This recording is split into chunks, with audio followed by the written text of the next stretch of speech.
Hey there, Improv Tipsters. Welcome back to Improv Tips, where I and some of the best improvisers in the world give you improv tips and advice to make you a better, more confident, and happier improviser wherever you are in your improv journey. I am, as always, your host, Paul Vaillancourt. Let's begin.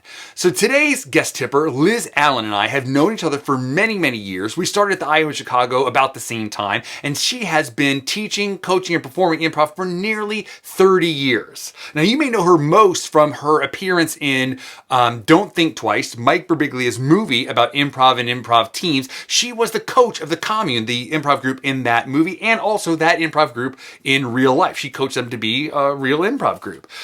She has so many great tips, and today she's sharing one about shedding your social mask. Shedding your social mask. And this speaks to the idea of making improv more personal and meaningful. I know it's something that I try to do in my work, not just make it glib and blah, blah, blah, but try to give it a little extra oomph. And I think this tip really speaks to that. And I try to get my students to do this as well. Like, what is it that you bring to this show that someone else doing this show under these same circumstances would do it differently, that they would have a different take on it? What do you bring that makes your take specific, that makes this show specific to you and to your group and to this snowflake of a moment?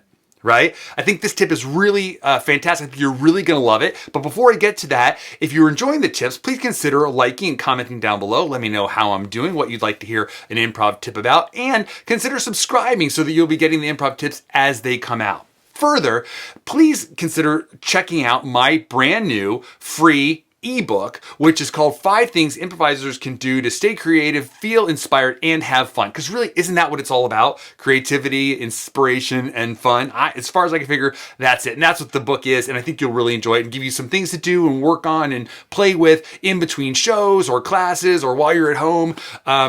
Check it out, won't you? But now, without any further ado, please sit back, relax, and enjoy Liz Allen. Hi, my name is Liz Allen. Thank you so much to Paul for inviting me to share an improv tip, share something with you that means a lot from my heart that I think will help you as you're improvising or learning to improvise. My tip for you today is I invite you to take off your social mask. And what I mean by social mask is the veneer that we wear in front of our heart and our soul when we're out in society. When we're improvising, we have to take off our social mask. We have to share something meaningful about ourselves. We have to share something meaningful about our characters. Improv that doesn't have a revelation below the surface can become boring and can be the kind of improv that sort of drags or is grinding gears, and you kind of don't understand what happened to the emotion. And my opinion is that when you feel those moments and you feel things dragging, take off your social mask and share something of yourself. It doesn't have to be something real deep. It doesn't have to be something unresolved. In fact, it shouldn't be unresolved. You don't want to share anything that's going to make you break into tears or upset you so much that you're distracted during the rest of the show. What you want to do is share something that comes to you quickly and you know is below the surface, maybe something you wouldn't normally share at a cocktail party, like, I miss my dog from growing up, or I love the fall season so much, I think it's kind of crazy how much I look forward to the leaves falling. It just needs to be a small nugget about yourself. It doesn't have to be anything long and drawn out. In fact, it shouldn't be. It should be 20 to 30 seconds at the most of sharing something meaningful on a deeper level about yourself. I have 3 ways that you can use social mask sharing in either a rehearsal or a show.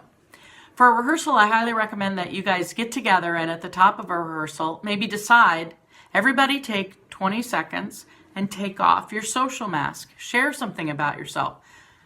Maybe you were walking around your neighborhood today and you noticed there's an aquarium or a fish store nearby and you thought, maybe I'll get a fish.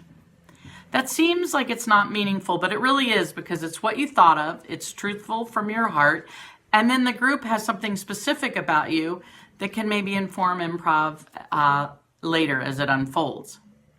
So I recommend taking off your social mask in a rehearsal situation. The second thing that I recommend is during a show, when you feel that sort of emotional lag, or you know that panic you get when you're like, what should I do? What should I do? What should I say? Instead, maybe think about, I feel that it's time to reveal. It's time to reveal something about my character that's below the surface. It can be something spontaneous, like if you're in a scene in a restaurant, you can say, I'm embarrassed of my wallet. It's frayed and it's old and I need a new wallet. Or maybe you're in a scene in an office situation and you can say something from your heart that you maybe haven't ever told the office mate. Like, I've had a crush on you since the first day. Or I don't pay my taxes on time. So it's like a secret that's revealed, but it doesn't have to be dun dun dun. It doesn't have to be a big bomb. It just has to be something meaningful from below the surface. My third and final tip about taking off your social mask is use this technique maybe to tell a monologue, do a monologue. You can do a monologue at any point during any show, in my opinion. This is Liz's opinion. During a scene, you can come out in someone else's scene and do a monologue, or during your own scene, you can do a monologue. A brief 20 to 30 second monologue, either about yourself or have your character do a character monologue. But make sure that it's a sharing of something that the character wouldn't normally share at a cocktail party, or you wouldn't normally share at a cocktail party. Okay, I hope this tip helps for infusing your improv with some unexpected emotion. Thank you so much again, Paul. Bye, everybody. Hey friends, thanks for checking out the video, and if you want to hear a little bit more, check out one of these 2 quality videos. And if you haven't done so already, please subscribe and follow us on social media. All the links are in the description down below, and let me know what you would like to see an improv tip about. Thanks for watching.